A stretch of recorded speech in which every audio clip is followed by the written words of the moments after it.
Most systems don't need a villain. They just need you to keep showing up. Kafka's trap has a specific architecture. The accusation has no content. There's no villain. The system just runs. You resist it using its own language. It speaks in formal absurdity, serious faces, meaningless procedures. Slowly, you stop being yourself. The machinery keeps going. These 7 films saw the same thing. Let's dive in.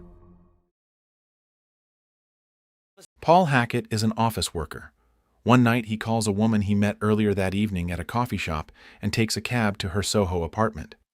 By morning, he has been accused of burglary, chased by a mob, and encased in papier-mâché. He never understood why. Neither did anyone else. That last part is the point. Kafka's architecture works like this. The system doesn't need a villain because it doesn't need a center. It runs on participation. And Paul Hackett participates completely. Every person he encounters, a waitress, an artist, a bartender, a Mr. Softy truck driver, operates within their own internal logic. Each logic is coherent. The combination is catastrophic. Paul keeps explaining himself, presenting his case, offering rational accounts of who he is and why he doesn't belong in this situation. This is precisely how the trap closes. In Kafka's trial, Joseph K. attends every hearing, hires a lawyer, argues his innocence. Paul does the same. Each explanation he offers is met with a new absurdity, not because the system is malicious, but because there is no authority capable of receiving his defense. Paul's defense has nowhere to land. The system has no receiving end. In Kafka's world, guilt is not something you commit. It is something you are. Paul's tragedy is not that the system accused him. It is that he believed explaining himself would matter. The camera gives the audience nothing to hold on to. No ironic distance, no comedic release. Just the city, the night, and a man talking to no one. Vil du sige noget til mig? Hvad? Kom nu, vil du sige noget til mig? Hvad laver du, mand? Vil du sige noget til mig? Hold op, Lukas. Vil du sige noget til mig? Hvad? Kom nu! Hold op, Lukas! Tag det roligt. Hele byen står og hører på dig. The Hunt, 2012, Thomas Vinterberg. Lucas is a kindergarten teacher in a small Danish town. A child says something. One sentence, impulsive, unintended. By the following week, Lucas has lost his job, his dog, and his place in the community. He was never formally charged. There was no trial. This is Kafka's first mechanism at its most precise. The accusation has no content, not because it disappears, but because it never needed to be true to function. The town doesn't require evidence. It requires consensus. Once the consensus forms, Lucas's protestations become further proof of guilt. Every denial feeds the machine. Every rational argument confirms that something must be hidden.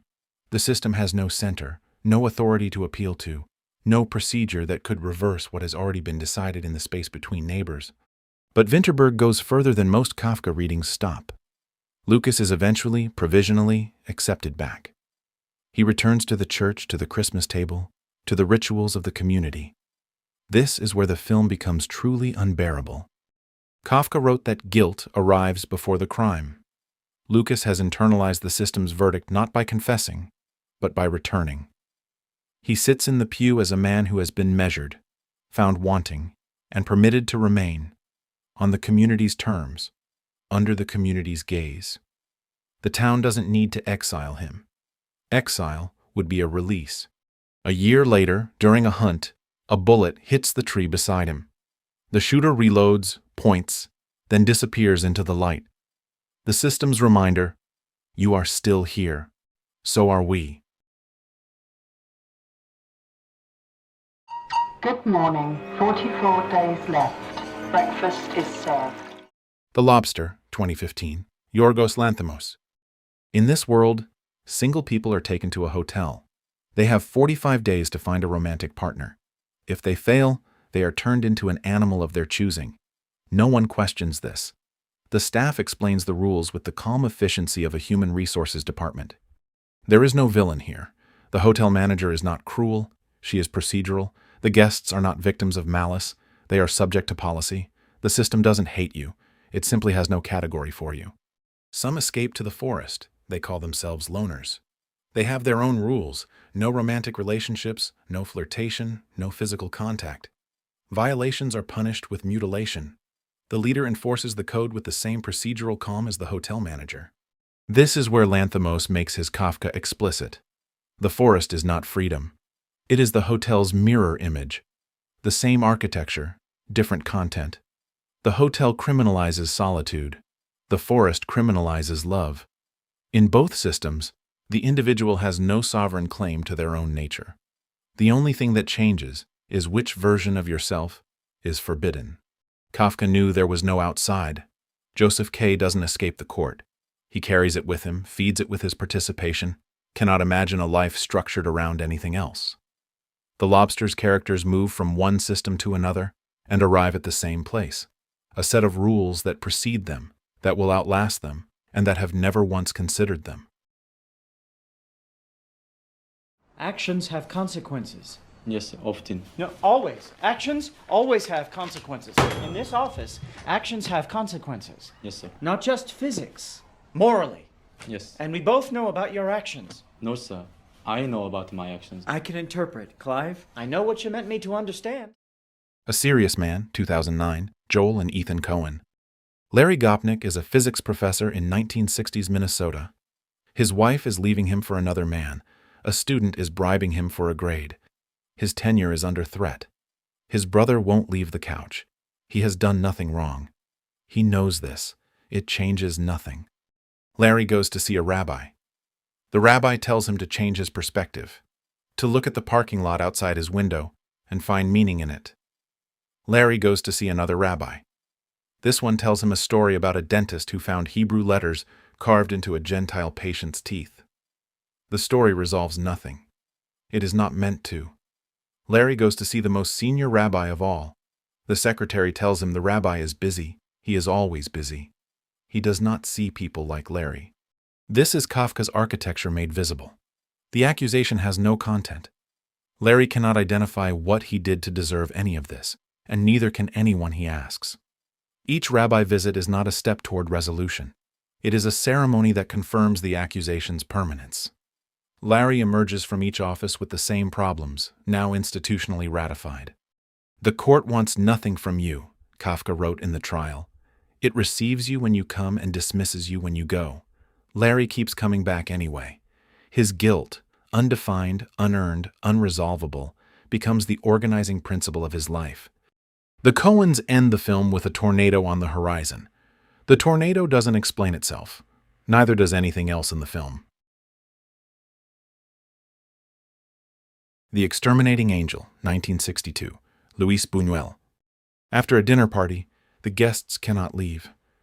The doors are open. No one is blocking the exit. No guard, no lock, no visible force. They simply cannot go. They spend days, then weeks, in the drawing room. They sleep on the floor. They kill and eat the sheep that wander in. They lose their minds, one by one. The servants, who sensed something before anyone else, left early. They were not bourgeois. They knew when to go. This is Kafka's second mechanism. But Buñuel locates the source with surgical precision. The system is not outside these people. It is them. The drawing room has no jailer because the guests are their own jailers. Decades of social protocol, the unspoken architecture of bourgeois life, the rules that govern how one enters a room, how one leaves, what one says and to whom, have constructed a prison so internalized that its walls are invisible even to those they confine. The door is open. It has always been open. But you cannot simply walk out of a dinner party. You cannot abandon your host, your class, your position in a social order that has taken generations to build. The system doesn't need a villain because it has already been absorbed into the body. Buñuel's guests cannot leave because they cannot conceive of themselves outside the room's social grammar. The prisoners built the cell themselves and have been living in it for years before the film begins. これしかないんだもんね。配給はいつなんだい？おい、もういいだろう。いい加減にしろ。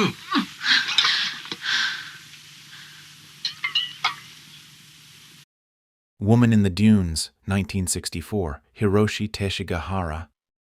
An entomologist travels to a coastal village to collect insects. He misses the last bus. The villagers offer him shelter for the night, a house at the bottom of a sand pit, where a woman lives alone. In the morning, the rope ladder is gone. He is expected to shovel sand. If he doesn't, there is no water, no food. The sand never stops falling. Junpei spends the first half of the film trying to escape. He schemes, he negotiates, he runs. Every attempt fails. The sand collapses under his feet. The walls of the pit offer no grip. The villagers watch from above. They have seen this before. Then, at some point, he stops trying. This is not defeat in any simple sense. Kafka's metamorphosis gave Gregor Samsa a transformed body, but preserved his human consciousness. He still understood what he had lost. Teshigahara goes further. Junpei does not forget the outside world. He finds it irrelevant. The shoveling becomes purpose. The pit becomes the only place where existence has definition. He discovers a way to collect water from the sand. He becomes absorbed in the problem. The entomologist who catalogued insects is now himself a specimen. Kafka's deepest fear was not imprisonment. It was the moment when the prisoner stops experiencing the cell as a cell, when the system no longer needs to force your participation because you have mistaken it for meaning. Near the end, the rope ladder reappears. Junpei climbs out. He walks to the sea, looks at it, and goes back down into the pit. Some commentators have pointed out that the man came to the door of his own free will. And we're supposed to swallow all that? It's all true? We needn't accept everything as true, only as necessary. God, what a miserable conclusion. It turns lying into a universal principle. The Trial, 1962, Orson Welles. Kafka wrote the novel in 1914. He never finished it. He asked his friend to burn it. The friend did not. What survived was Joseph K., a man arrested one morning without explanation, tried by a court he never fully sees, executed without ever learning his crime. Every film on this list borrowed something from that architecture. This one is the source. Orson Welles did not simply adapt Kafka. He built the walls. Kafka's prose operates through accumulation, corridors of logic that lead nowhere, the suffocating weight of procedure. Welles translated this into space. His Joseph K. moves through rooms too large for any human to feel significant in, vast, shadow-filled halls where corridors stretch beyond rational geometry. The system is not described. It is experienced physically, in the body of the viewer. Welles understood that Kafka's deepest mechanism was the participation. Joseph K. attends every hearing, hires a lawyer, argues his case to people with no authority to resolve it. The court wants nothing from him. He gives it everything anyway. By the time we reach Joseph K.'s final scene, we have seen this before. Larry Gopnik in the wrong waiting rooms, Lucas in the church pew, Junpei climbing back into the pit. In Kafka's novel, Joseph K. dies like a dog, a knife through the heart, his shame outliving him. Welles could not use that ending. After Auschwitz, he said, Kafka would not have written it that way. In the film, K. refuses the knife. He laughs at his executioners. They throw dynamite into the quarry. The explosion forms a mushroom cloud. The system gets him either way. Welles just refused to let him go quietly. Kafka died in 1924. He never saw his books published. He never knew the word Kafkaesque would outlive him by a century. The system didn't wait for him to name it. It was already running. It still is. Thank you for watching.